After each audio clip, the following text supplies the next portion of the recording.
పండగలే high power ఉల్లాసం high power ఉత్సాహం high power ఆరోగ్యం హై పవర్ ఆనందం గుంటూరు వారి XXL మరియు హై పవర్ హార్స్ దేశవాళీ మినపగుళ్ళు బంధాలు అనుబంధాలు మరింత దృఢంగా మరింత బలంగా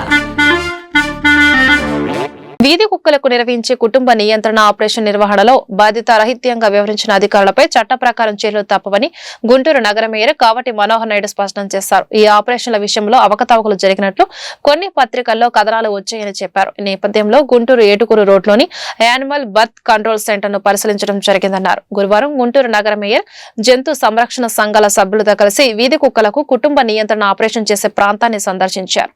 ఈ సందర్భంగా మేయర్ మీడియాతో మాట్లాడుతూ కుటుంబ నియంత్రణ ఆపరేషన్ ద్వారానే వీధి కుక్కల నియంత్రణ సాధ్యమవుతుందన్నారు. కోర్టు ఆదేశాల ప్రకారం అధికారులు వీధి కుక్కల ఆపరేషన్ ప్రక్రియను కొనసాగించాలన్నారు. గ్రీన్ ట్రిబ్యునల్ నామ్స్ ప్రకారం కంపోస్ట్ పక్కనే కుటుంబ నియంత్రణ ఆపరేషన్ కేంద్రం ఉండకూడదన్న ఆదేశాలతో ప్రస్తుతానికి ఇక్కడ కార్యక్రమం నిలిచిపోయాయన్నారు.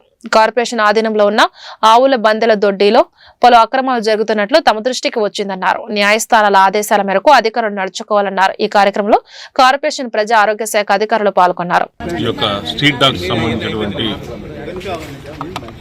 సర్జరీలో కొంత అవకతవకలు జరిగినాయి అని చెప్పేసి గత 3-4 రోజుల నుంచి పత్రికల్లో వార్తలు వస్తూ ఉన్నటువంటి పరిస్థితి.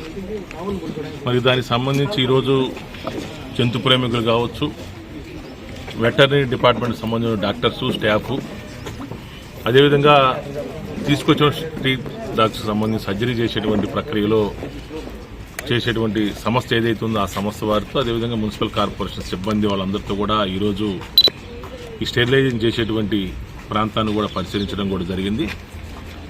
ఇక్కడ మరి కొన్ని అవకతవకలు జరిగినాయి అని చెప్పేసి కూడా మరి పత్రికల్లో చూసాం. మరి ఇక్కడ గత నామ్స్ ప్రకారం దీని ప్రకారం గ్రీన్ ట్రిబ్యునల్ నామ్స్ ప్రకారం మరి ఈ ప్రాంతంలో పక్కనే ఉన్నటువంటి కంపోస్ట్ ఉంది కాబట్టి ఇక్కడ సర్జరీ చేసేటువంటి పరిస్థితి ఉండకూడదు, చేయకూడదు అని చెప్పేసి వాళ్ళు ఆదేశాలు జారీ చేశారు. కాబట్టి మొన్న జనవరి 10వ తారీఖు నుంచి ఇక్కడ ఏదైతే స్టెరిలైజేషన్ చేసేటువంటి కార్యక్రమాన్ని నిలుపుదల చేయడం కూడా జరిగింది. అదేవిధంగా జంతు ప్రేమికులు కూడా కొంత అవేర్నెస్ క్యాంపులు పెట్టాలి, మరి ప్రజల్ని కూడా చైతన్యవంతులు చేయాలి. మరి జంతువుల్ని పరిరక్షించాల్సినటువంటి బాధ్యత ప్రభుత్వం మీద ఉందని చెప్పేసి కూడా వాళ్ళు కూడా చెప్పడం కూడా జరిగింది.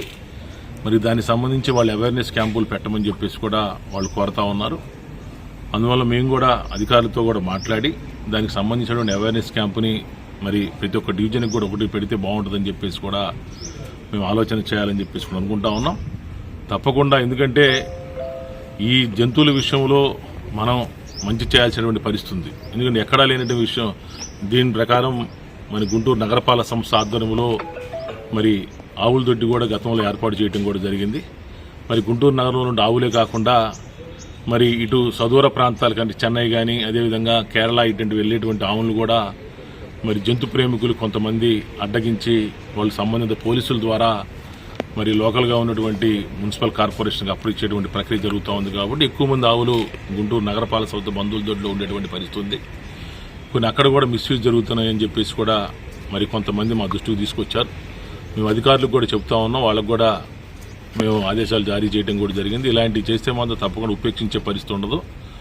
ఏదైతే ఈరోజు ఇక్కడ ఇచ్చేసాం, ఇక్కడ కూడా సర్జరీ విషయంలో కానీ, ఆర్గాన్స్ కౌంటింగ్ విషయంలో కానీ, ఆర్గాన్స్ను మరి అందరి కమిటీ వాళ్ళందరి ఆధ్వర్యంలో మరి ఆర్గాన్స్ కూడా కౌంట్ చేసి దాని తర్వాత వాటిని బర్న్ చేసేటువంటి కార్యక్రమం ఉంటుంది. అవి కూడా వాళ్ళు బాగానే చేశామని చెప్తా ఉన్నారు. భవిష్యత్తులో ఎక్కడ కూడా తప్పులు దొరలకుండా తీసుకొచ్చిన